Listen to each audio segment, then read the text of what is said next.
윤석열 대통령에 대한 헌법재판소의 탄핵 심판 최종 선고가 임박한 가운데 조기 대선 국면이 가시화하면서 보폭을 넓히고 있는 김경수 전 경남지사,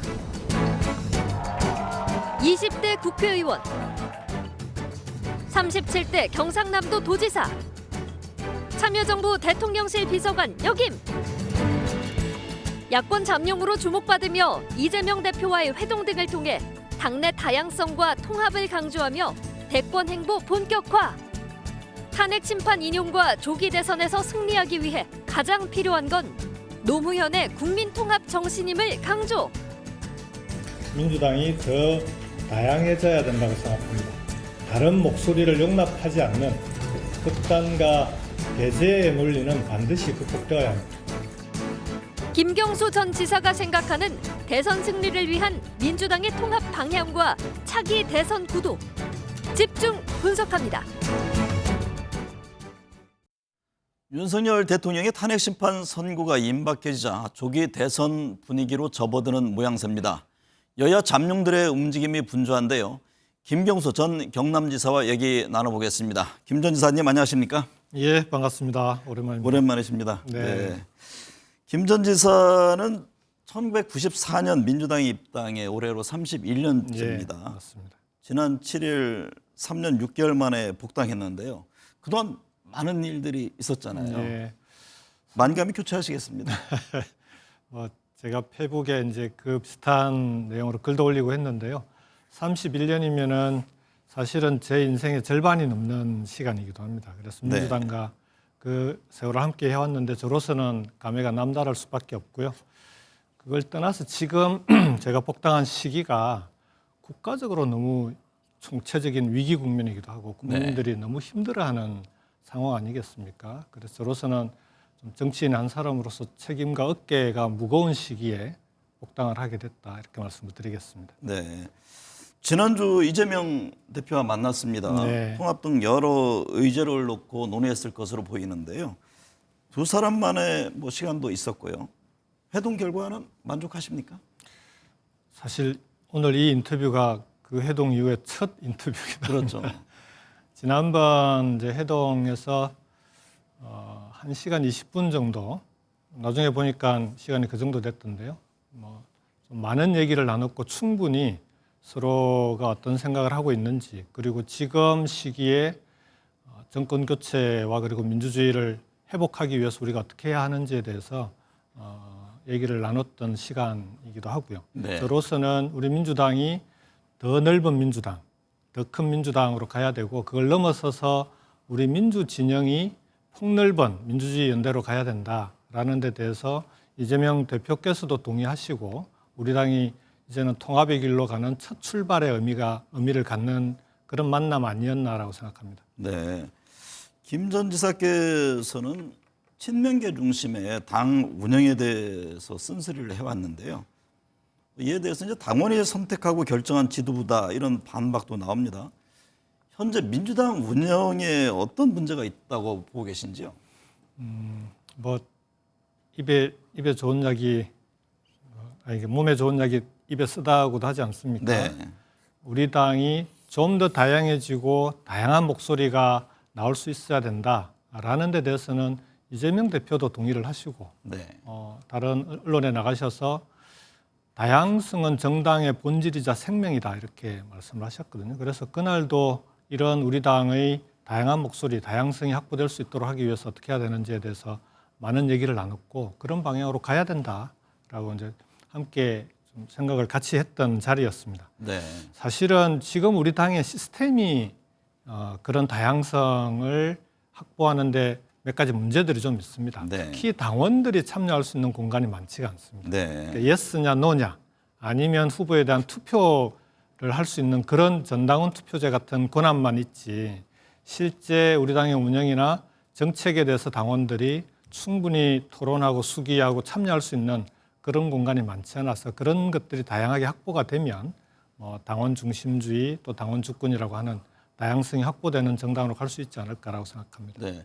당원 중심의 당 운영은 이재명 대표도 늘 강조했던 맞습니다. 부분인데, 예. 그 부분에 대해서는 서로 공감대가 있었다, 그렇죠. 이런 그렇죠. 말씀이군요. 근데 지금 우리 당의 시스템이 아무래도 이제 온라인 중심으로 돼 있으니까 네. 원래 이 온라인 중심으로 돼 있는 우리 당의 시스템의 출발이 2017년, 18년 문재인 정부 때입니다. 그렇죠. 그때 네. 정당발전위원회를 만들어서 당의 핵심 방안을 만들었는데 핵심 방안에서는 온라인과 오프라인이 골고루 균형 있게 안이 만들어져서 지도부에 올라갔는데 이 당원들의 참여 공간을 온라인, 오프라인으로 다 확대해 놓으니까 당시 지도부에 이제 비주류 의원들이 꽤 많았는데 당시는 네. 이제 친문 당원들 때문에 힘들어할 때였거든요. 그랬었죠. 그러면서 그 지도부에서 온라인만 해도 힘든데 오프라인까지 감당하라고 하는 건 우리가 이건 힘들어서 감당 못한다라고 하면서 네. 온라인 시스템은 남겨놓은 겁니다. 그러면서 이제 아무래도 온라인 중심으로 소통하다 보면 좀 극단화되기도 쉽고 그래서 좀 이제는 오프라인까지 다양한 당원들의 참여 공간을 열어 나가면 이런 네. 문제들이 자연스럽게 함께 해결될 수 있지 않을까. 네. 오히려 강성 당원들이 문제다라고 하는 건 저는 반대합니다. 네. 팬덤이 문제가 아니라 지금의 이런 문화가 만들어지게 된 시스템을 바꿔야 한다. 그렇게 생각합니다. 네. 이번 회동을 놓고 이재명 대표가 집안 단속, 통합 행보를 본격화하기 시작했다 이런 평가가 나옵니다.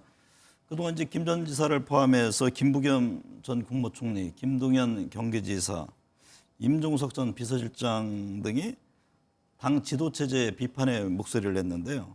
연이어서 이제 만날 네. 것이다 이런 계획도 있고요.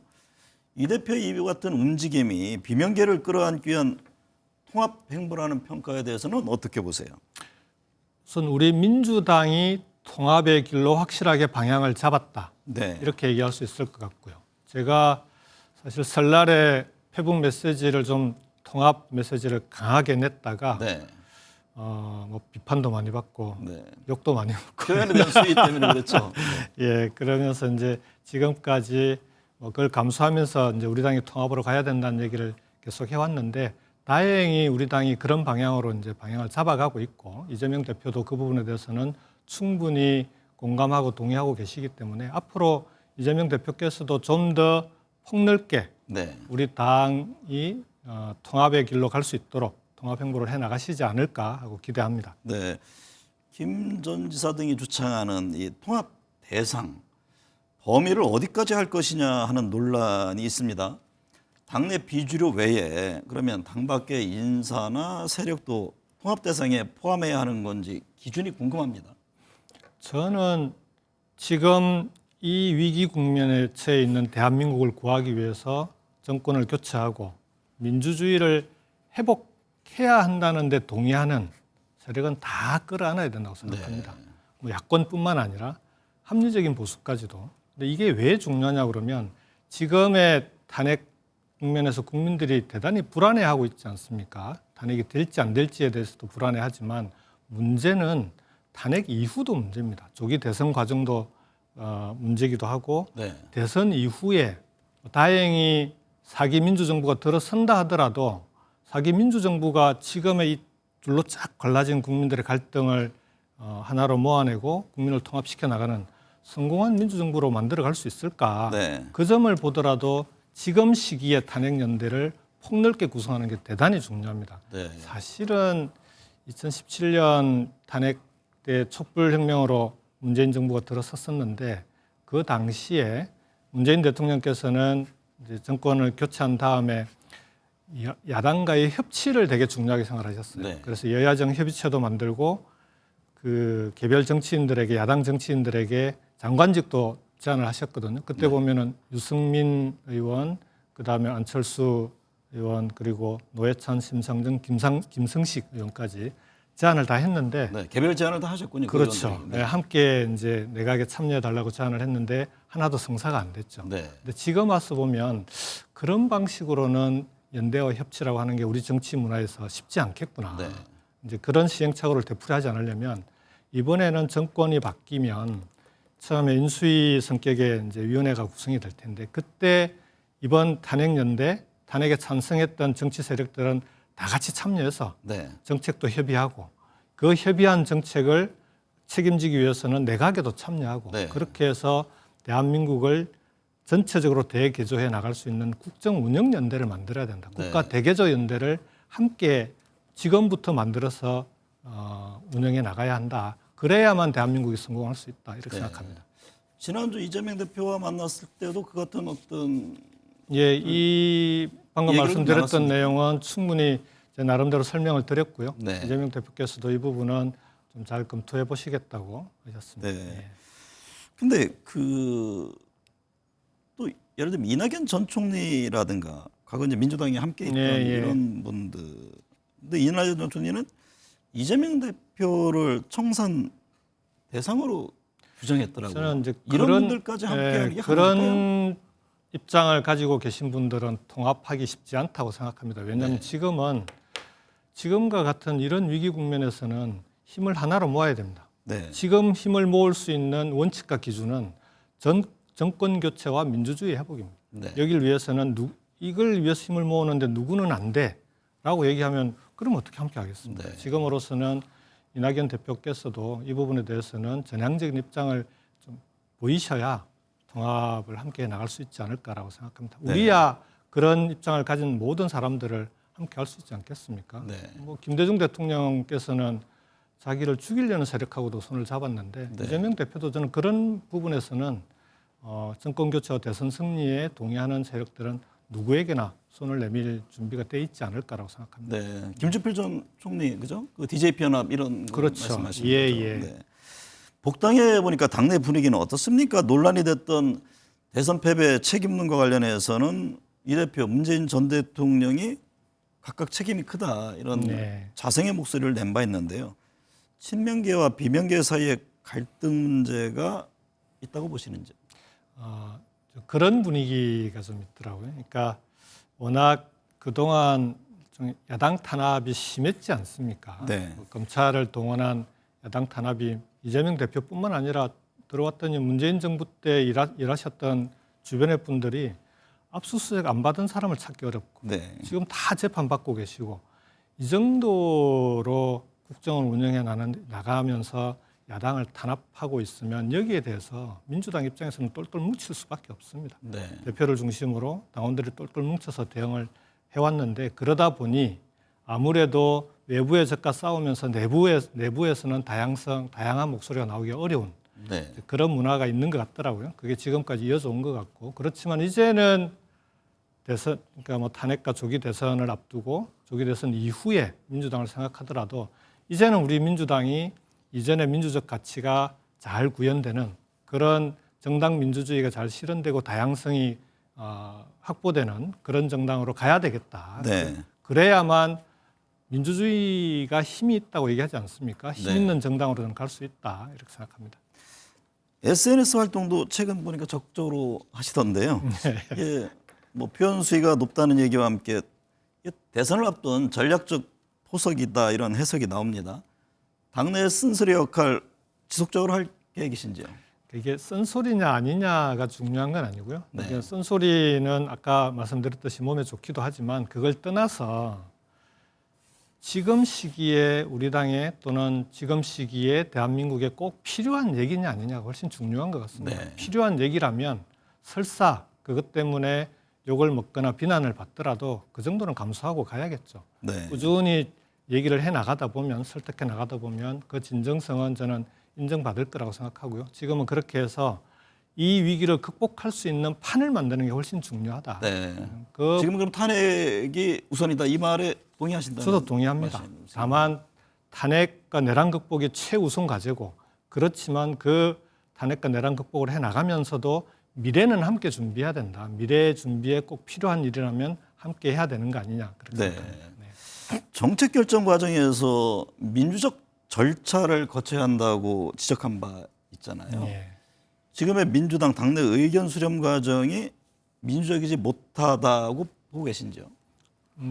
이 부분은 이제 최근에 당에서 당 내에 뭐 전략 플랜 본부라든지 몇 개의 단위에서 발표한 정책들이 있는데 그 정책 발표 이후에 당내 의원들이나 또 일부 당원들 사이에서 이게 민주당의 정책이야?라고 묻는 그런 분들이 좀 계셨습니다. 네. 그래서 이제 지금 확인을 해보니 그날 이재명 대표께서도 논의의 과정이다 이렇게 네. 설명을 하시더라고요. 그래서 당의 주요한 정책, 특히 당의 정체성이나 노선과 연관되는 주요한 정책은 네. 당내의 의견 수렴 과정을 거치겠다. 네. 이렇게 말씀을 하셔서 앞으로 이제 그런 좀 민주적인 의사 수렴 과정을 밟아 나가면서 우리 당의 정책들을 확정해 나가지 않을까라고 생각합니다. 이재명 대표에게 원포인트 2단계 개헌을 요청했고 이 대표는 지금은 내란 극복에 집중할 때라는 입장을 맞습니다. 밝힌 것으로 전해졌습니다. 네. 그럼 개헌 공론화 시점과 방향에 대해서는 어떤 견해신가요? 저는 탄핵과 내란 극복에 집중해야 할 때다라는 이재명 대표의 의견에 전적으로 동의합니다. 네. 그러나 개헌과 관련해서는 지금 국민들이 이번 불법 개헌과 내란으로 얼마나 불안해하고 있습니까? 오죽하면 그 정치 뉴스 보느라고 최근에 동계 아시안 게임이 열렸다가 폐막까지 했는데 열렸다는 사실 자체를 잘 모르는 분들이 계실 정도 그렇죠. 아닙니까? 네. 그래서 이런 그 국민들의 불안을 해소해 줄 수 있는, 예를 들자면 다시는 이 땅에 제2의 불법 계엄이나 제2의 윤석열 같은 사람이 나오지 않도록 하는 개헌이라면 이번 대선에 국민투표를 통해서 함께 개헌하는 게 맞지 않겠냐. 그래서 네. 저는 2단계 개헌으로 대선에서 꼭 필요한 개헌, 여야가 합의 가능한 개헌은 먼저 하고, 그리고 논의가 필요한 개헌 사항들은 지방선거 때 두 번째로 개헌을 하는데 이번 대선 과정에서 후보들이나 각 정당이 국민들께 약속하자. 그러나 대선 때 개헌할 수 있는 내용은 뭐 탄핵까지는 모두가 탄핵에 집중해야 되겠지만 탄핵 이후에는 빠른 시일 내에 논의를 거쳐서 여야가 합의할 수 있는 범위는 최소한으로 합의해 나가면 1단계 개헌을 할 수 있지 않겠냐. 그중에 추가한다면 개헌 플러스 이 대통령실 문제가 좀 있습니다. 네. 대통령실 어디로 가야 하느냐 하는 네. 문제가 있는데 지금 다시 또 청와대로 돌아가기도 애매하고 그 청와대를 일부 써야 되겠지만 장기적으로 보자면 세종시로 행정수도를 완전히 이전하는 게 맞지 않겠냐. 네. 그렇게 해서 대통령실 문제도 해결해야 된다라고 생각하는데 그러려면 이것도 개헌 문제일 수 있거든요. 이런 문제들은 시급하게 해결해야 되는 건 네. 이번 대선 때 국민투표에 붙일 수 있는 그런 개헌이 대선의 필요하지 의제로도 않을까. 올릴 수 있는 부분들이 분명히 있다 이렇게 그렇죠. 보시는 그러니까 거예요. 이건 여야가 합의만 하면 이번 대선 때도 얼마든지 개헌이 가능하다 이렇게 생각합니다. 팬덤 정치를 보는 시각이 궁금한데요. 앞서 이제 뭐 온라인이라든가 오프라인 네, 당원 네. 활동에 대한 정리를 해주셨는데 이 문제는 이제 항상 비명계 일각에서 문제로 지적해와서 예, 제가 예. 드리는 질문인데, 네. 그러니까 문재인 전 대통령 때도 앞서 말씀하셨지만 열성 지지팬이 있었고 네. 지금의 이른바 개딸돈과 어떤 차이가 있느냐 이런 반론이거든요. 그러니까 정치라는 게 당연히 적극 지지층이 있게 마련인데 네. 그거에 대한 구별과 차별을 어떻게 하느냐 이 점에 대한 시각은 어떤가요? 저는 정치인에게 팬덤은 대단히 중요하다고 생각합니다. 네. 왜냐하면은 정치인이나 그 정당이 어려움에 처했을 때 그 어려움을 극복할 수 있는 힘도 그 팬덤에서 나오기도 하고요. 다만 이 팬덤 문화가 바람직한 방향으로 참여민주주의, 토론민주주의, 수기민주주의를 활성화시키는 방향으로 작동해야 된다. 네. 근데 그렇게 하려면 정당의 문화가 중요한데 시스템과 문화가 중요한데 제가 이제 유럽에 가 있는 동안에 이제 유럽에 있는 나라들의 정당을 보면 당원들이 참여할 수 있는 공간이 풀뿌리 민주주의에서부터 대단히 많이 열려 있습니다. 네. 그래서 당원들이 그 과정에서 충분히 합리적인 토론도 가능하고 그다음에 참여도 가능하고 그렇게 되어 있어야 지금 얘기되는 팬덤 정치의 폐해나 이런 것들이 극복될 수 있는 거 아니냐. 저는 친문의 팬덤이든 뭐 이재명 대표와 관련돼 있는 팬덤이든 그 팬덤 자체의 문제가 아니라 아까도 말씀드렸듯이 네.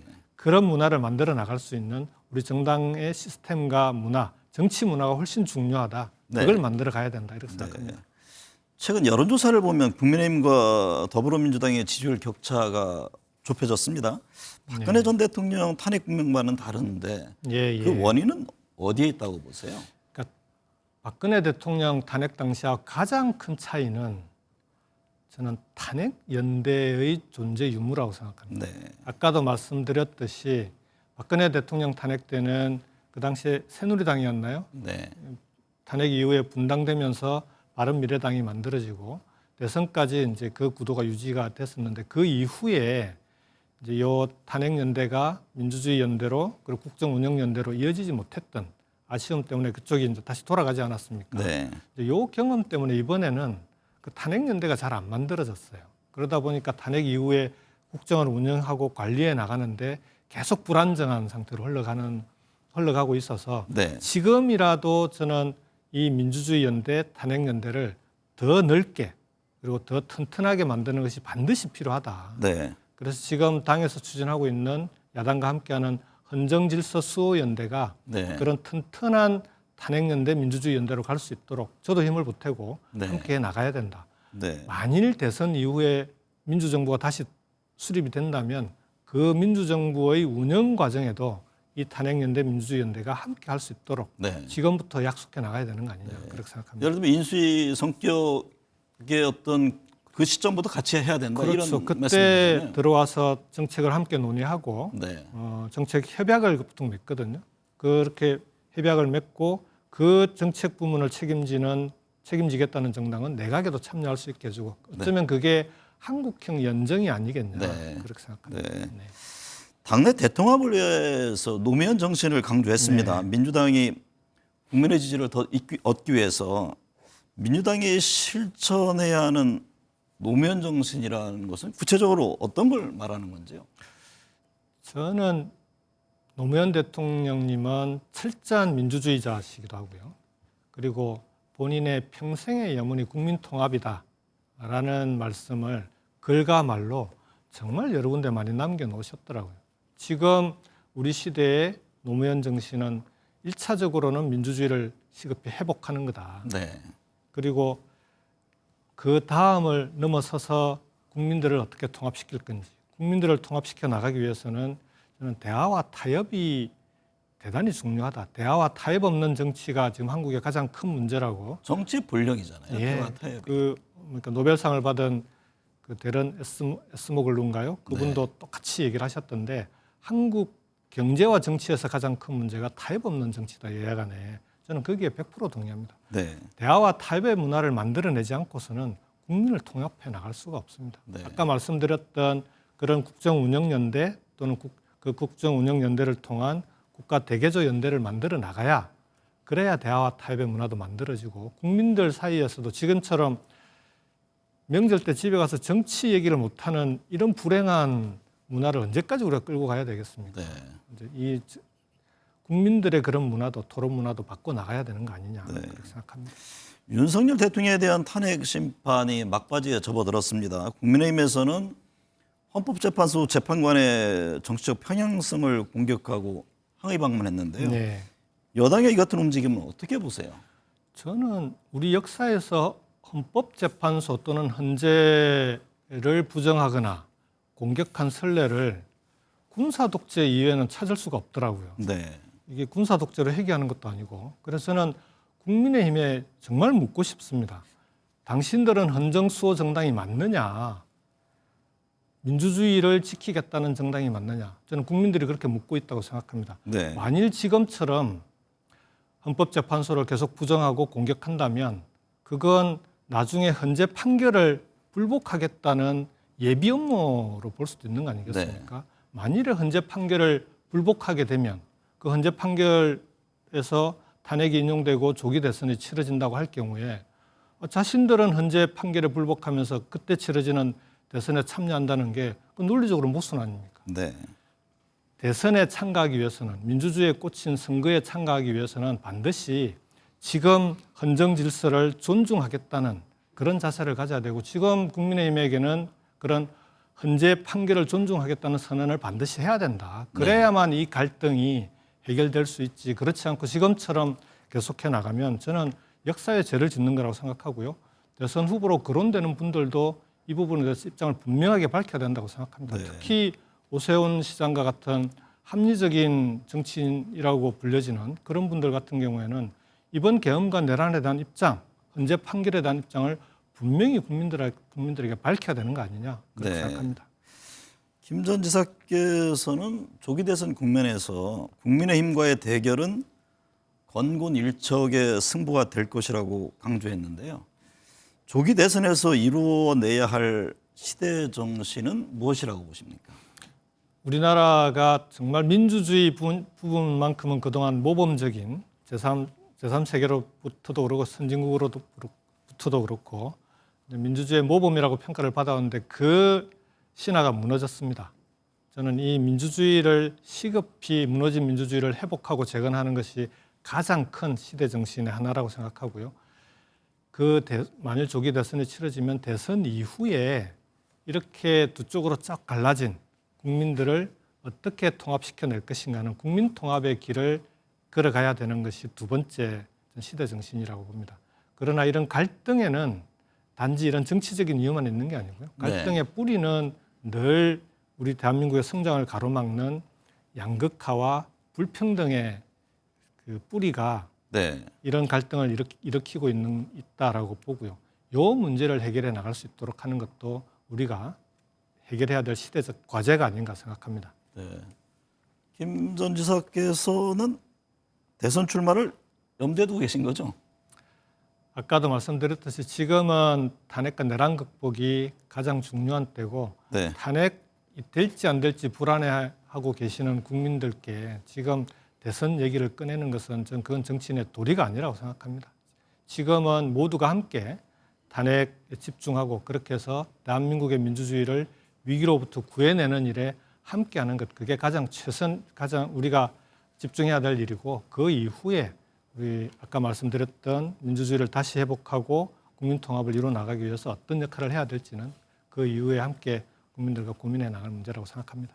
지금이라는 세 글자가 좀 와닿습니다. 있습니다. 트럼프발 관세 전쟁으로 글로벌 통상 환경에 적신호가 커졌습니다. 초당적으로 대내 환경 변화에 적극 대응해야겠습니다. 오늘 함께해 주셔서 감사합니다. 고맙습니다.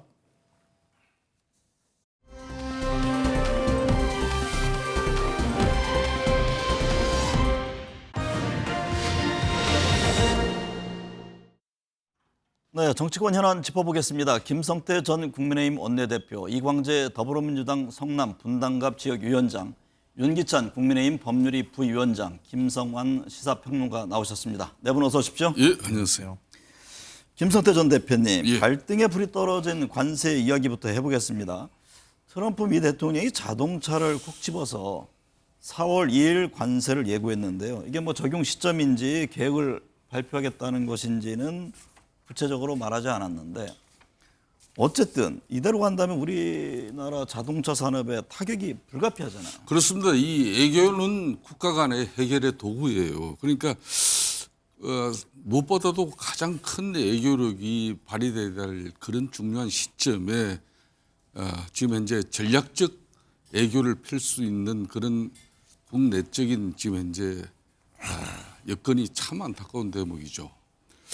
더군다나 지금 현재 국가 간의 관계는 상호 존중이 기본이 돼야 하는데 지금 현재 트럼프 대통령의 지금 현재 국정 운영 스타일 특히 그 강력한 미국 대통령으로서 취임한 지 얼마 되지 않는 그런 무소불위의 힘이 지금 작동하고 있거든요.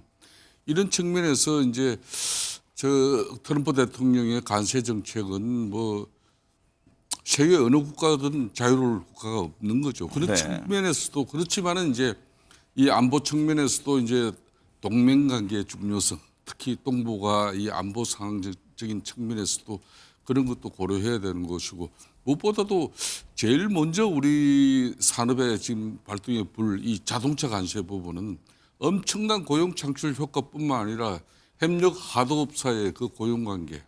그러니까 이게 엄청난 원가 상승 요인이 발생하면은 그 부담이 협력 하도급 회사로 그대로 증가될 수밖에 없는 구조예요.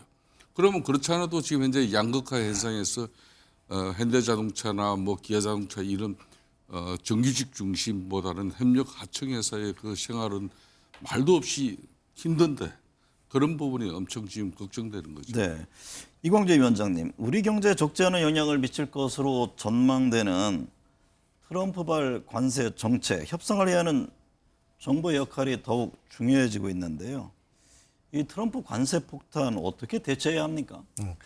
4월 2일로 예고한 걸로 벌어서 아마 다른 나라의 카드를 보고 대응하겠다는 뜻 같습니다. 네. 노무현 대통령 시절에 한미 FTA를 통해 가지고 오늘날 500억 불 우리가 흑자를 보고 있거든요. 넥스트 한미 FTA가 필요하다. 그럼 첫 번째로는 저는 에너지 빅딜이 필요하다고 봅니다. 네. 우리가 약간 그 500억 불 정도 미국에서 흑자를 보고 있는데 우리가 1년에 수입하는 에너지 양이 1,700억 달러거든요. 네. 그러니까 미국 에너지를 사주겠다라고 하는 빅딜을 해나가면은 우리가 상쇄할 수가 있고, 또 하나는 전략적으로 보게 되면 유럽이 왜 경제 위기가 왔냐면 러시아의 에너지를 수입하지 못하면서 위기가 온 거거든요. 네. 그러면 에너지 위기를 넘기면서도 빅딜을 할 수 있는 하나 요소가 있고, 두 번째는 저는 바다 동맹이라고 보는데요. 트럼프 대통령이 알래스카하고 그린란드를 욕심을 내잖아요. 그건 네. 결국은 북극 항로를 열겠다는 것인데, 북극 항로를 열게 되고 그다음 미 항모를 수리할 곳이 필요하거든요. 그러면은 이 물류와 안보 부분에서 한국이 바다에 협력해 나가면 LNG선, 쇠빙선, 그다음에 항모를 우리가 수리할 수 있는 것은 한국의 조선산업. 그래서 하나오션 이게 오르잖아요. 네. 그래서 이런 조선산업의 새로운 방위산업에서 동맹이 일어났고, 세 번째로는 AI 데이터 동맹을 할 수 있는 것은 저는 한국하고 미국 몇 나라밖에 없다고 봅니다. 네. 결국 AI 시대는 데이터하고 에너지인데, 이 데이터 동맹을 맺고 한편으로는 SMR, 스마트 원자로와 데이터 센터를 한국과 미국이 협력해서 전 세계를 끌고 간다면 전 자신감 있게 이 국면을 새롭게 돌파할 수 있다. 네. 또 한편으로는 지금 정의사는 현대자동차 회장이 트럼프 장남하고 골프 친다는 기사가 나왔잖아요. 네. 기업과 대한민국 정부, 여야가 힘을 모으면 우리 충분히 이 위기를 넘어갈 수 있다. 그러나 네. 이 정치적 위기가 경제 위기, 국가 위기로 번지지 않도록 빨리 끝내는 게 중요하다고 봅니다.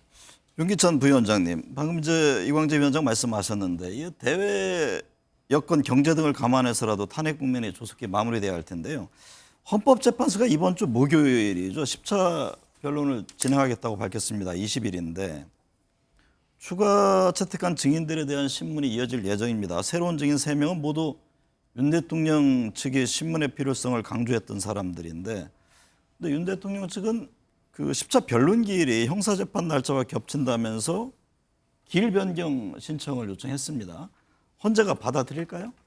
우선 일단 대외 신인도 측면에서 그 탄핵 국면이 마무리돼야 되는데, 그 탄핵 국면에는 한덕수 총리, 그러니까 권한대행의 탄핵 국면도 포함된다고 저는 생각을 하고요.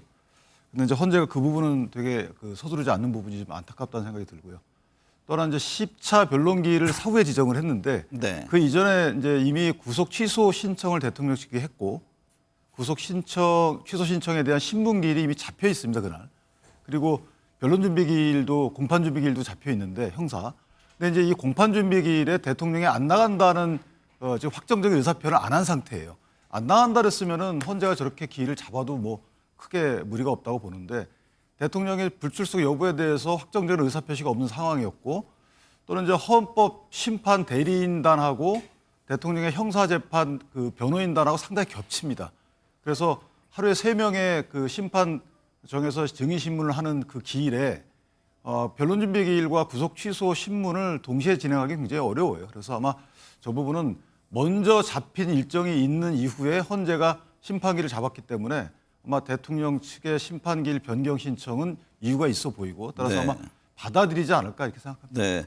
김성환 평론가님, 홍정원 전 국정원 차장 증인으로 다시 출석합니다. 윤 대통령 측이 홍 전 차장의 발언의 신빙성을 문제 삼고 있기 때문 아니냐 이런 해석이 나오는데요.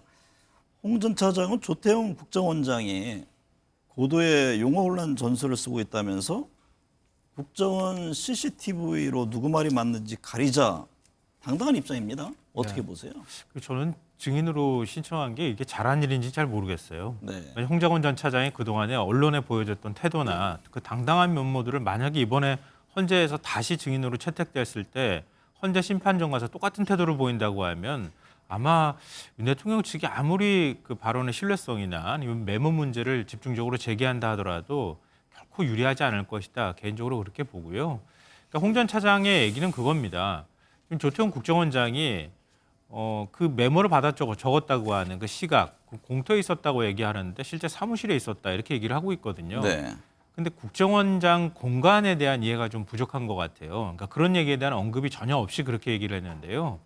그러니까 지금 메모를 받아 적었다고 하는 시각하고 또 공간에, 그러니까 국정원장 공간에 갔다가 그 앞에 공터에 있고 또 사무실로 들어왔다고 하는 시각이 한 5분에서 10분 정도 차이밖에 일단 나지 않고요. 네. 그리고 국정원 안에 그러니까 국정원 청사가 있고요. 그러니까 국정원 사무실이라고 하는 청사가 있고 국정원장 관사가 있고 차량으로 이동하면 한 3분, 5분 정도도 안 걸리는 거리라고 하는 겁니다. 네. 근데 여인영 사령관하고 통화를 한 게 3차례 통화를 했기 때문에 사무실에서 아마 근처에서 통화한 것도 있을 거고 공터 앞에서 통화한 것도 있을 거고 그럴 텐데 그거 공터 앞에서 통화했다고 하는 그것만 문제 삼아서 일부만 부각시키고 있다. 이렇게 홍 전 차장 측은 얘기하고 있는 거고요. 그리고 메모에 관한 부분들에 대해서도 4가지 종류가 있다 이렇게 얘기를 하고 있는데 홍 전 차장은 그렇게 설명을 지금 안 하고 있는 거거든요. 네. 왜냐하면 홍 전 차장이 그동안에 얘기를 해왔던 것처럼 윤 대통령이 싹 잡아들여라. 그리고 여인영 차장 방첩사하고 논의해가지고 방첩사를 지원해라 이렇게 얘기를 했다고 하는 거란 말이에요. 그리고 여인영 차장하고 통화를 했더니 체포 명단을 얘기를 했는데 급히 받아 적다가 이걸 굳이 다 받아 적어야 할 필요가 있나 생각해서 받아 적는 건 중단했다 이렇게 얘기를 했거든요. 네. 그러니까 처음에 받아 적었던 쪽지나 뭐 포스트잇은 그게 하나가 있잖아요. 그리고 난 다음에 다시 보좌관한테 자기 기억을 상기시켜서 내가 지금 메모한 건 요만큼이고 또 나머지 사람을 불러줬다는 사람이 요만큼이다라고 설명을 해줬다는 겁니다. 그렇게 해서 보좌관이 메모장을 다시 기록을 한 게 하나의 버전이 또 있다고 하는 거고요. 그리고 그게 완벽한 기억인지 확인하는 과정에서 또 사람 이름이 이게 정확한지 아닌지를 또 보좌관하고 상의하는 과정에서 또 네. 메모를 작성했다는 겁니다. 그 메모를 지금 언론에다가 공개를 한 거란 말이에요.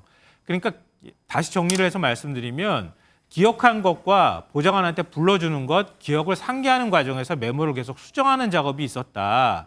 그걸 4가지 종류라고 하면 안 된다. 네. 라고 지금 얘기를 하고 있는 겁니다. 네. 그러니까 뭐 진술의 신뢰성이나 이런 것들을 흔들기 위해서 뭔가 크게 큰 다른 무엇이 있는 것처럼 부각시키고 있지만 실제로 본질은 다르지 않는 걸 가지고 일종의 여론전을 하고 있다. 이렇게 홍 전 차장 측은 얘기하고 있는 겁니다.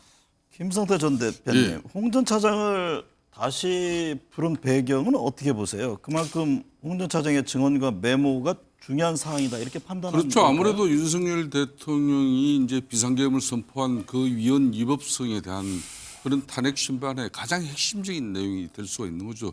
홍정은 차장이 12월 3일 날 윤석열 대통령으로부터 직접 이제 지시를 받아서 이제 정치인 이런 등 뭐 체포자 명단을 여인영 방첩사 사령관을 받음으로써 싹 잡아들이라. 그래서 이제 이 가장 핵심적인 지금 프레임이 서버렸거든요. 네. 문제는 그 핵심 프레임이 선 과정 속에서 홍장원 전 차장의 지금 현재 진술, 특히 지난번 헌재에서 5차 진술을 하면서도 국민들에게 상당히 큰 의구심을, 특히 윤석열 대통령 변호인 측에서는 상당히 이건 뭔가 핵심적인 그 의구심을 가질 수밖에 없는 그런 상황을 한마디로 제시한 장본인이 홍장원 전 차장입니다. 네. 그런 측면에서 홍 전 차장의 메모는 신뢰가 어렵고, 두 번째는 정치적 중립성에 상당히 문제가 있다. 네. 그래서 심지어 윤석열 대통령 측 변호인은 이는 공작에 가까운 거다. 이런 주장이 하지 않습니까? 네. 그러니까 윤석열 대통령 입장에서도 해임되기 몇 달 전부터 국정원장으로부터 정치적 중립성에 문제가 있어서 신뢰를 하지 못하고 있다는 이런 내용을 대통령이 이미 확보하고 있었지 않습니까? 네.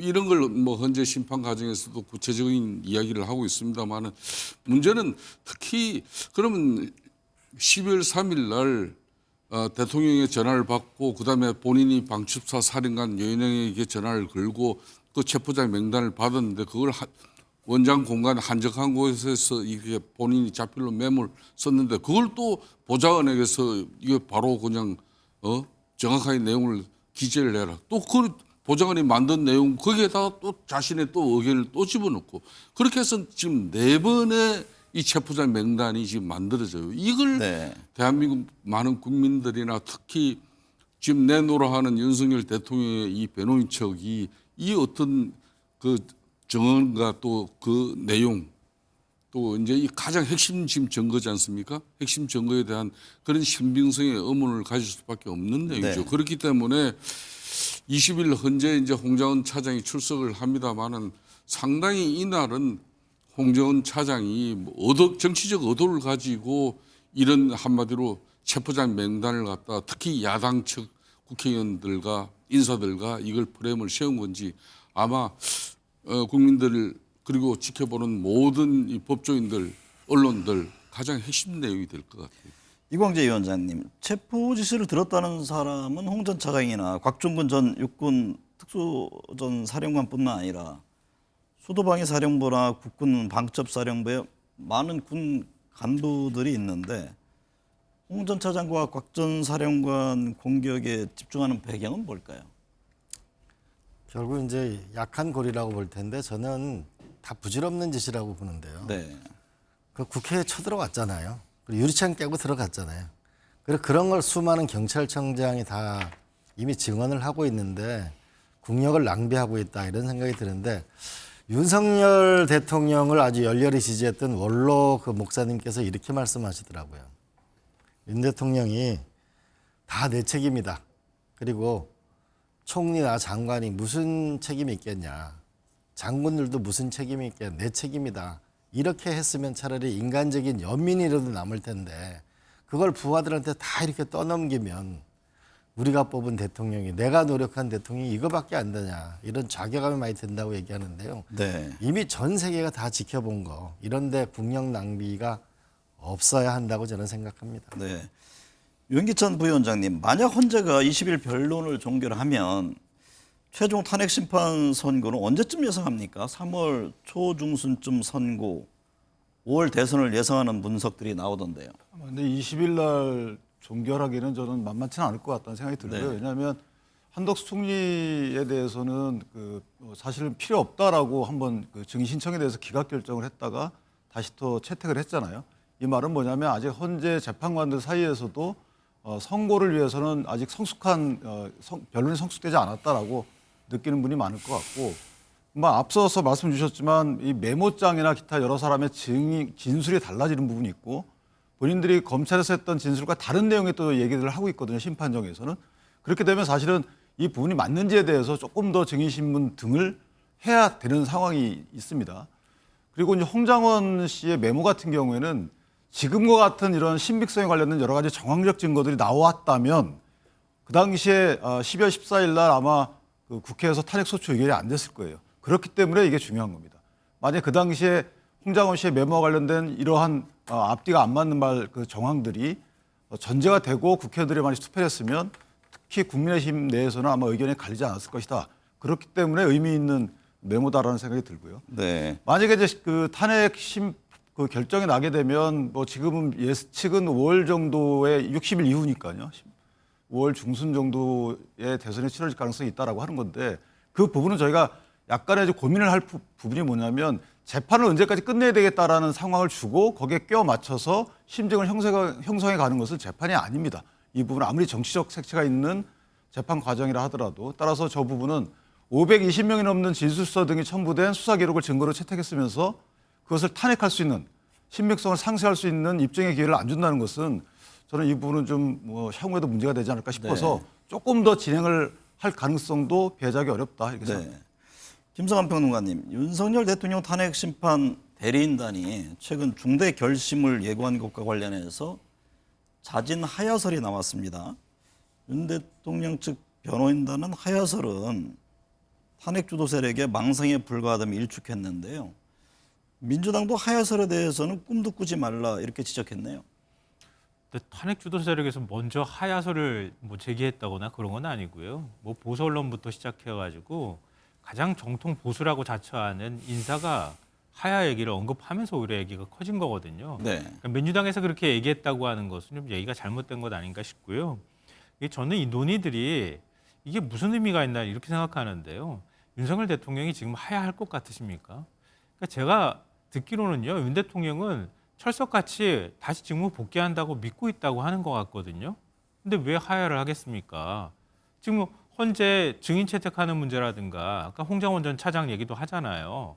그러니까 끊임없이 문제를 삼고 있고 또 헌재 변론에 최대한 하여튼 노력을 하고 있는 거 아닙니까? 네. 이 뜻이 하야할 뜻이 없다고 하는 걸 보여주는 것이다 이렇게 생각하고요. 네. 만약에 하야한다 하더라도 실제로 하야가 성립이 될지도 모르겠지만 애초에 계엄 선포하고 난 다음에 그 직후에 민주당 쪽에서 먼저 하야 얘기가 나오긴 했었어요. 네. 그때 정치적 해법을 찾기 위해서라도 하야를 그때 선택을 했었어야지. 현재 탄핵 심판이 거의 막바지까지 와 있는 상황에서 갑자기 하야를 한다? 그걸 누가 그걸 수용할 수 있겠습니까? 네. 뭐 현실 가능성도 없고 윤 대통령이 그럴 리도 없다 이렇게 생각하고요. 아까 홍장원 전 차장 메모와 관련해서 한 말씀 좀 드리고 싶은데요. 홍장원 전 차장 메모 문제가 미리 제기가 됐더라면 윤석열 대통령 탄핵 소추안 통과 안 될 거라고 얘기를 하셨는데요. 당시 한동훈 전 대표는요. 계엄 선포한 직후부터 계속 이번 계엄은 위헌 위법하다 이런 입장을 당시에도 꾸준히 계속 밝혀왔고요. 윤석열 대통령과 한동훈 대표가 직접 만나고 난 다음에 한동훈 대표 측에서 얘기 나왔던 게 뭐냐면 왜 저 체포하려고 했습니까? 라고 대통령한테 물었을 때 대통령이 포고령 위반했으니까 그랬겠지 이렇게 얘기를 했다 그랬어요. 그러면은 포고령부터 시작해가지고 지금 체포 명단도 역시 마찬가지지만 윤 대통령도 인지하고 있었다는 얘기고 실제 실현할 의지를 갖고 있었다는 얘기가 되는 거거든요. 근데 그걸 한 전 대표가 직접 윤 대통령한테 얘기를 듣고 와가지고 태도를 취한 것 아닙니까? 근데 그거는 홍장원 전 차장 문제하고 관련 없이 애초부터 체포 명단이 있었고 한동훈 전 대표를 어떤 방식으로든 체포하려고 시도했다는 걸 윤 대통령도 인지하고 있었다는 얘기가 되는 거기 때문에 다른 것들을 아무리 뭐 메모의 친밀성을 흔들고 한다 하더라도 결국은 윤 대통령은 탄핵소추 통과될 수밖에 없었고 지금과 같은 상황에서 아무리 체포 명단을 뭐 지우려고 하고 그게 없었다고 부정하려고 한다 하더라도 체포 명단이 거의 다 일치한단 말이에요. 여인영 방첩사령관도 마찬가지고 조주 경찰청장도 역시 똑같은 메모를 다 받았다는 거 아닙니까?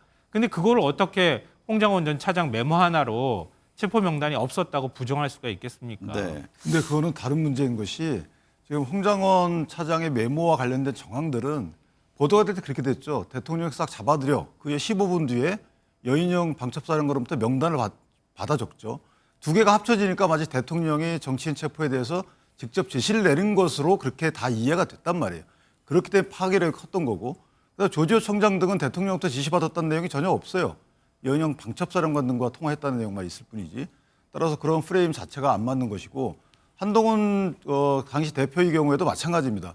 저 홍장원 씨의 신뢰할 수 있는 곳으로부터 정보를 얻은 뒤에 급변하죠. 따라서 지금과 같은 메모와 관련된 여러 가지 신빙할 수 없는 정황들이 나왔다면 분명히 달라졌을 수 있는 부분이 있고 마지막 하나만 더 말씀드리면 메모와 관련돼서 저는 이해하기 어려운 부분이 있습니다. 물론 어느 것이 진실인지 모르겠어요. 그러나 본인 스스로 알아볼 수 있을 정도의 메모를 왜 누구에게 시켜서 정설하는지 저는 아직도 그 부분에 대해서는 홍 차장께서 심판정이나 국회에서 좀 해명을 할 필요가 있는 부분이다 이렇게 생각합니다. 네.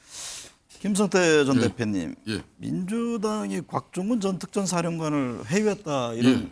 의혹을 성일종 국민의힘 의원이 제기를 했습니다. 예. 물론 이제 성 의원 발언 내용에 대해서 신빙성 논란이 일고 있는데 이 점은 어떻게 보세요? 성일종 의원은 지금 현재 국회 국방위원장입니다. 네. 상당히 그 위치가 중요한 자리죠.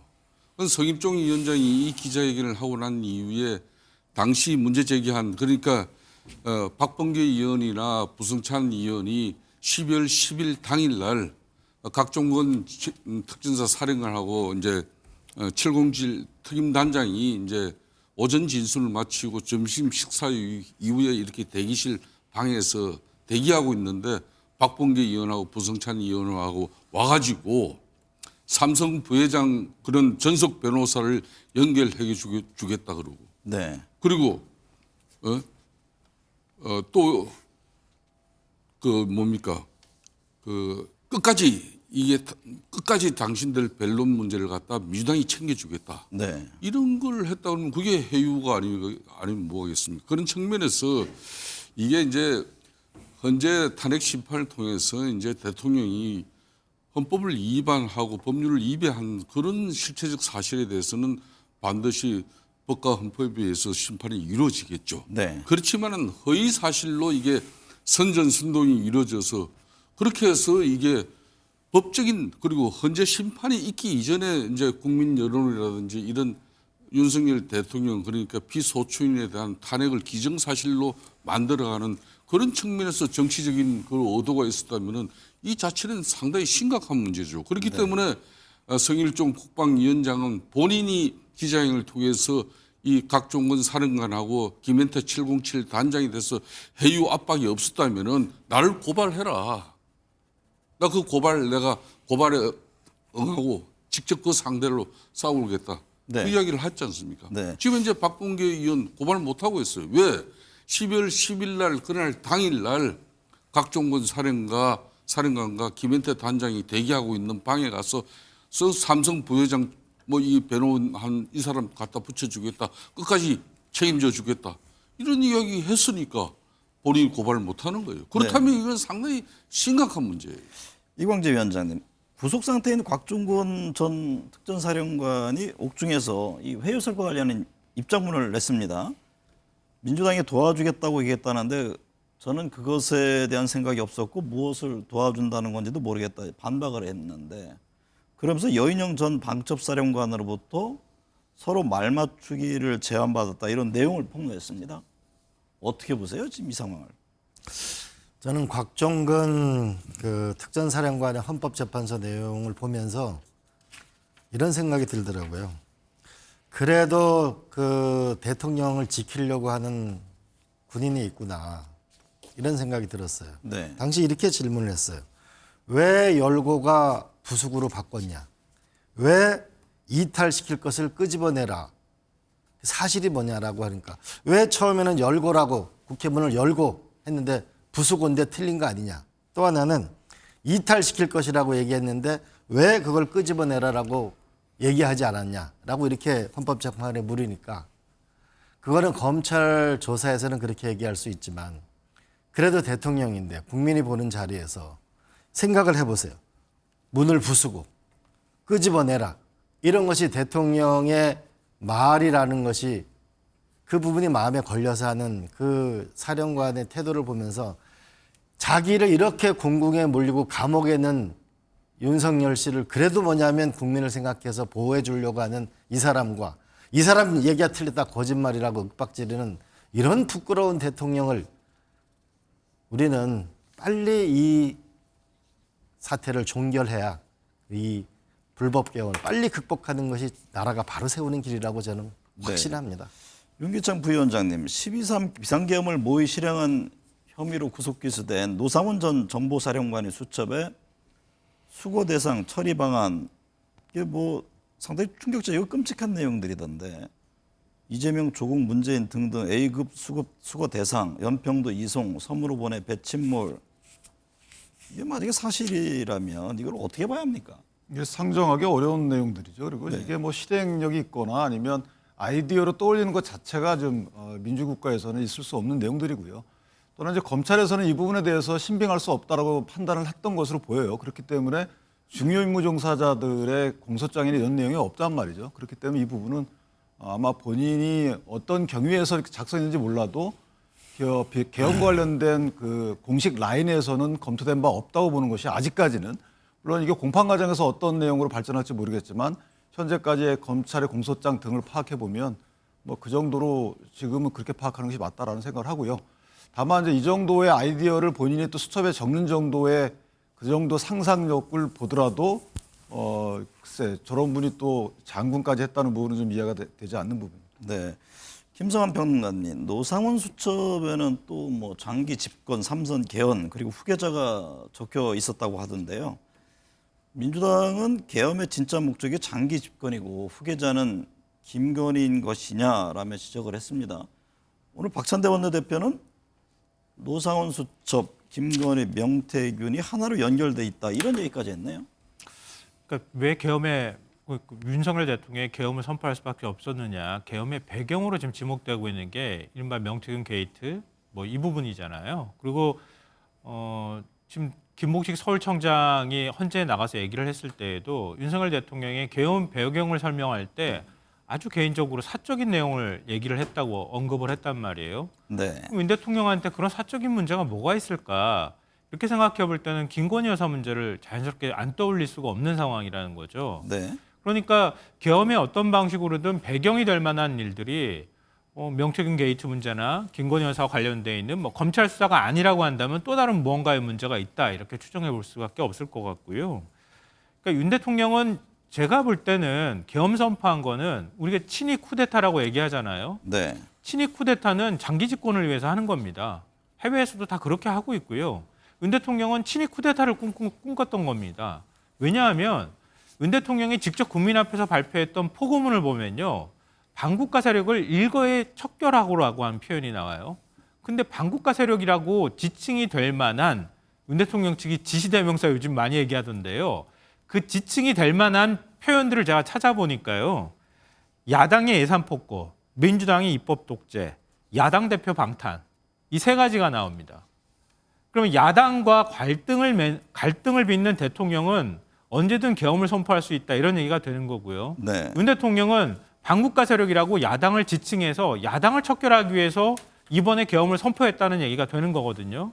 그거는 곧 나와 정적이 되는 반대 세력을 없애겠다는 뜻입니다. 그게 바로 장기 집권이나 독재로 가는 길이거든요.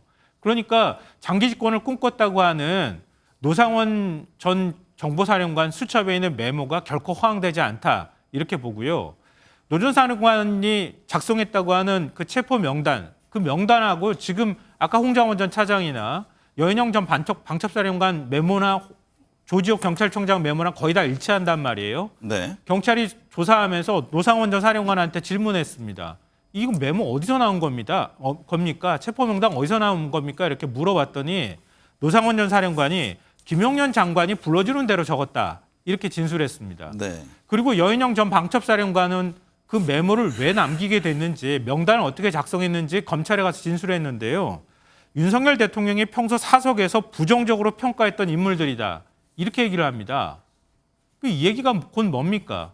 결국 김용년 전 장관하고 노상원 전 정보사령관하고 아주 밀접하게 움직였다고 하는 건 이미 다 공개된 사실이거든요. 분신처럼 대하라 이렇게 얘기했다고 하고, 그러면은 김용년 전 장관의 계엄 계획의 일종의 브레인 역할을 노상원 전 사령관이 했다. 일부는 실행했고 일부는 실행하지 못했다 하더라도 결국은 그 계획들이 실행을 위한 목적으로 작성됐다고 충분히 의심할 만하다라고 생각합니다. 네. 김성태 전 대표님, 명태균 씨의 저격이 계속 이어지고 있습니다. 누구 덕에 시장 됐는데 라면서 오세훈 홍준표 시장을 겨냥했고요. 또 이른바 황금폰에 전현직 의원 140여 명이 저장돼 있고 김건희 육성에 있는 USB가 있다고 주장하는데 이게 유의미한 발언이라고 보십니까? 참 먼저 윤석열 대통령 주변에 이런 핵심 역할을 하는 사람이 저도 그분들의 처신을 간시 모래배라고 제가 비판까지 한 사실이 또 있습니다만은 네. 좀 전에 이 반국가 세력을 윤석열 대통령이 이제 겸 이렇게 담화를 하면서 척결하겠다. 그리고 이게 바로 친위 쿠데타이고 이것이 바로 이제 장기 집권 플랜이다. 이 장기 집권 플랜을 통해서 삼성계엄과 또 그 후계자가 바로 김건희였었다. 이렇게 지금 연결이 되고 있지 않습니까? 네. 이런 게 이제 국민들 정서의 감정에 아주 안 좋은 불을 지르는 거죠. 저는 김용현 전 국방장관이 본인이 정말 국방부 장관으로서 소임만 다 하면 되는데 왜 노상원 전 그 방첩사 사령관 이런 사람하고 그런 핵심적인 소통을 하고 있었다는 게 대단히 안타까운 일이고, 그렇다고 해서 이 노상원 이 전 방첩사 사령관 같은 경우는 이 계엄과 관련한 나름 자기가 소설도 쓰고 또 무속인가 이 사람이 일도 봐주고 그런 일을 한 정도지, 이게 윤석열 정부에서 이분이 핵심적인 아닌 말로 공직을 맡아서 그 윤석열 대통령에게 국방안보 정책을 갖다 이렇게 브레인 역할을 하는 그런 참모도 아니지 않습니까? 네. 말 그대로 김용현 전 국방장관과의 친소적인 관계를 가지고 소통을 깊게 하고 있었다는 거고, 그 사람 수첩에서 이런 여러 가지 소설 같은 내용이 나온 거예요. 네. 이걸 지금 민주당은 다시 이제 프레임을 만들고 있는 건데, 저는 이 탄핵 정국에서도 명태균 이 현재 게이트에 지금 현재 왜 민주당이 특검에 집착하고 있느냐. 그러니까 이제 헌재 심판에서 이제 윤석열 대통령의 탄핵 인용이 이루어지고 나면 조기 대선으로 가는 것은 기정사실인데, 이 조기 대선 기간 동안에 끊임없이 국민들에게 반감을 가져갈 수 있는 윤석열 대통령과 김건희 여사의 그 스토리를 쏟아내려고 하는 그 전략이 있는 거죠. 저는 네. 이렇기 때문에 지금 이제 윤석열 대통령의 탄핵 심판도 이게 엄청난 정치적 혼란. 어떤 결정이 나고 나면 헌재 심판 결정이 나고 나면 국민들은 여기에 승복하고 또 대한민국은 법치로서 또 민주주의가 계속 회복되어 유지돼야 되는 건데 그게 네. 심각하게 걱정되는 이유가 바로 이런 문제들입니다. 네. 이광재 위원장님, 야권은 명태균 특검법을 법사위에 상정했는데요. 한 오늘 27일 처리할 예정입니다. 국민의힘에서는 방금 말씀하셨듯이 야당 노리는 자객 특검이다라고 반발하고 있습니다. 명태균 특검법 문제는 어떻게 보세요? 저는 명태균 특검은 이건 누가 요청했냐면 명태균 씨가 제일 먼저 요청한 거잖아요. 명태균 씨는 윤석열 씨하고 계속 윤석열 대통령하고 계속 주고받았던 사람이잖아요. 네. 그럼 왜 명태균 씨는 특검을 요구했을까? 검찰이 제대로 수사를 안 한다는 얘기 아닙니까? 네. 그리고 두 번째로는 왜 하필이면은 명태균 씨가 자기의 황금폰이 민주당으로 넘어갈 수 있다. 특검이 필요하다고 얘기했을 때 그날 왜 밤에 계엄령이 발동됐을까? 뭔가 좀 관련이 있다고 보고요. 네. 그리고 제 개인적인 경험인데요. 제가 노무현 대통령 측근으로서 굉장히 어려움을 많이 겪었는데 특검을 하자고 했을 때 저는 제가 특검하자고 했어요. 그래서 결국 무혐의가 나왔는데 네. 저는 오히려 지금 명태균 특검을 해야 된다라고 강력히 주장해야 될 사람들은 오세훈 시장하고 홍준표 대표라고 생각해요. 왜냐하면은 본인의 명예를 현재 훼손하는 거 아니에요? 그리고 이런 논란에 시달릴 필요가 없잖아요. 네. 그리고 저는 빨리 문제를 해결하려면 국정조사를 빨리 하는 게 낫다. 그렇게 해서 이 문제를 털고 가야 오세훈 시장도 지도자 아니에요. 그러면 자신감 있는 모습을 보여주는 것이 저는 중요하다. 네. 그리고 이런 시시한 일로 더 이상 국민들을 피곤하게 하지 말자. 이런 생각입니다. 국민의힘 상황 살펴볼까요? 윤기찬 부위원장님, 한동훈 전 국민의힘 대표가 머지않아 찾아뵙겠다. 조만간 등판할 것이라는 전망이 나옵니다. 언더 73과 같은 친한계 모임 보폭 넓히고 있는데요. 국민의힘이 한 전 대표와 친한계를 어떻게 받아들일까요? 저는 거꾸로 한 전 대표와 언더 73이라는 친한계 이분들이 국민의힘의 현재 기조를 어떻게 받아들일 건가가 더 큰 관전 포인트라고 보는 것이요. 네. 방금 명태균 특검법 말씀 주셨지만 이제 17일 날이면 수사 중간 결과를 발표한다는 겁니다. 그 수사 결과가 발표하기도 전에 특검 얘기를 먼저 꺼냈죠. 이 부분은 뭔가 정략적이라는 취지의 스스로 자백인 부분인 것이고요. 또한 이제 명태균 특검 관련해서 금방 오세훈, 홍준표 이런 분들이 언급이 되고 있는데 이전에도 보면 친한계 일부 분들이 한동훈 전 대표만 자유롭다 이런 말씀을 하셨단 말이죠. 그래서 명태균 특검 정국과 대통령 탄핵 정국 내지 그 이후의 정국에 대해서 한동훈 대표와 친한계 분들이 어떻게 바라보는지 국민의힘 스탠스와 어떤 차별화를 할 것인지 여부 이런 것들이 저는 관전 포인트라고 보고 더군다나 지금 지지율이 잘 나오고 있는 것은 사실은 야당을 견제하라는 국민적 목소리인 것이지 네. 국민의힘이 잘하고 있다는 표현이 아니기 때문에 이런 국면에 서로 배제를 위해서 중도층 공략이라는 목적을 들고 나와가지고 서로를 공격하기 시작하면 저는 금방 돌아간다 이전으로. 네. 이 부분이 그 한동훈 대표 계와 국민의힘 두 쪽 다 유념해야 될 부분이다 이렇게 생각합니다. 김성환 평론가님, 이재명 대표 최근에 반도체 산업에서 주 52시간 특례 도입이라든가 상속세 공제 한도 이 확대 필요성을 강조했습니다. 국민의힘은 우클릭 정책 중 현실화한 게 없다 이런 비판인데요. 이 견제 움직임으로 봐야 합니까? 이 대표의 정책 행보, 이 같은 정책 행보, 조기 대선이라든가 정당 지지율에는 어떤 영향을 줄까요? 근데 저는 국민의힘에서 이재명 대표 우클릭을 왜 비판하는지 모르겠어요. 왜냐면 우클릭하면 국민의힘 입장에서 좋은 거 아닙니까?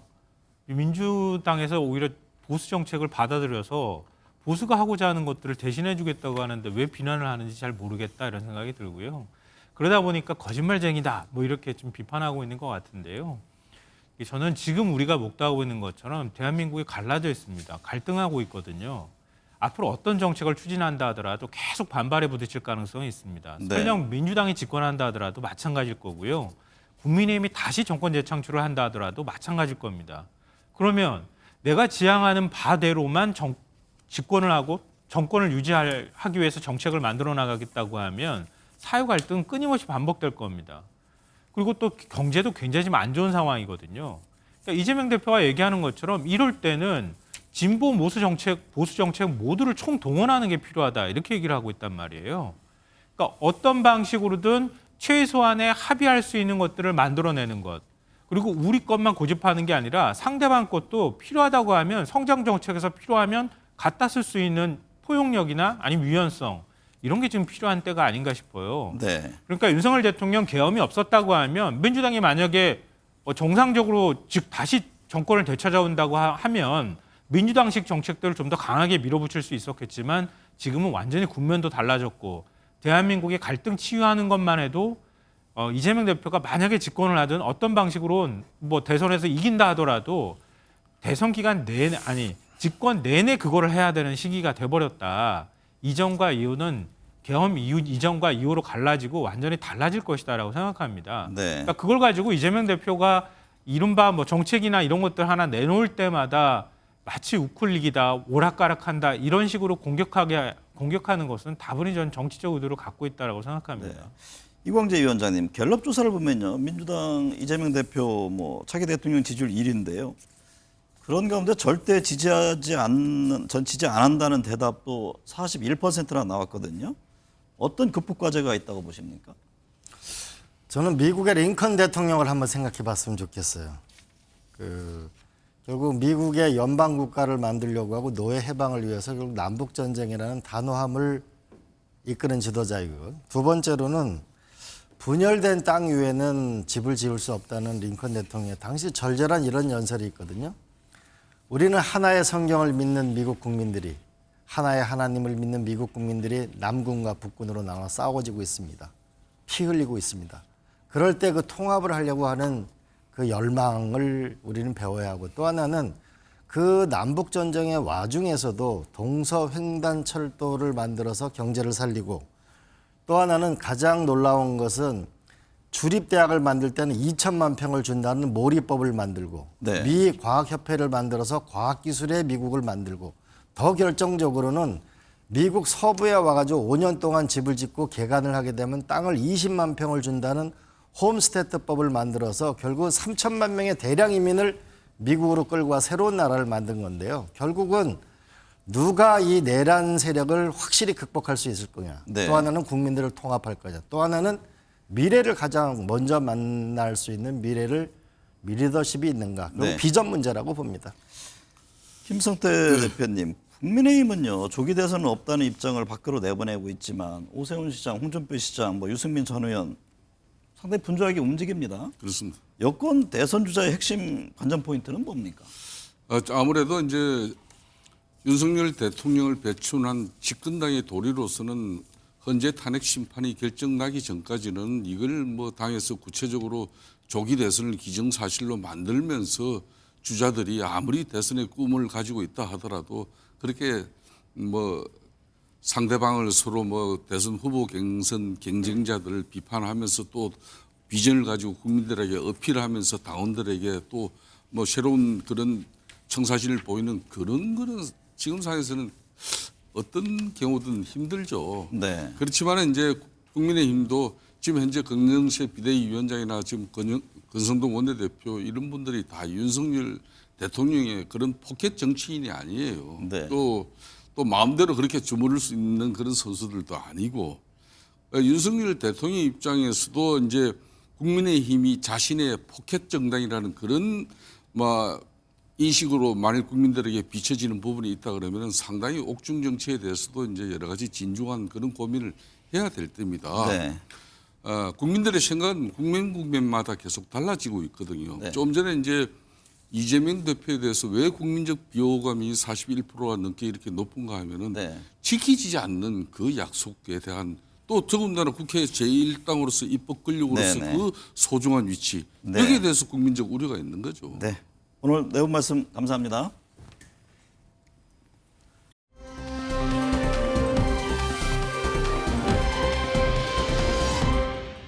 국민연금과 상속세 개편 등의 이재명 민주당 대표의 제안으로 다시 논의의 장에 올라왔습니다. 여권은 이에 대해 진위와 취지를 의심하며 공세를 펴고 있습니다. 토론과 논의를 거쳐 법제화해야 할 중차대한 사안이 정쟁의 소재거리로 그쳐서는 안 됩니다. 감정적 공격의 언어가 아니라 구체적인 대안 제시와 정책 협의 등으로 이어져야 합니다. 추경 역시 다급한 경제 상황을 감안해 조속한 시일 안에 매듭 지어져야 합니다. 12.3 비상계엄 이후 분노의 탄핵 국면을 가장 인내하며 지켜보고 있는 건 국민입니다. 국회와 정부는 생산적인 일을 해야 합니다. 민생과 대한민국 발전을 위해 어떤 게 참과 거짓이고 진정 국가의 미래를 위한 것인지에 대한 평가는 국민 몫으로 남겨놓으면 될 일입니다. 시청해주신 여러분 감사합니다.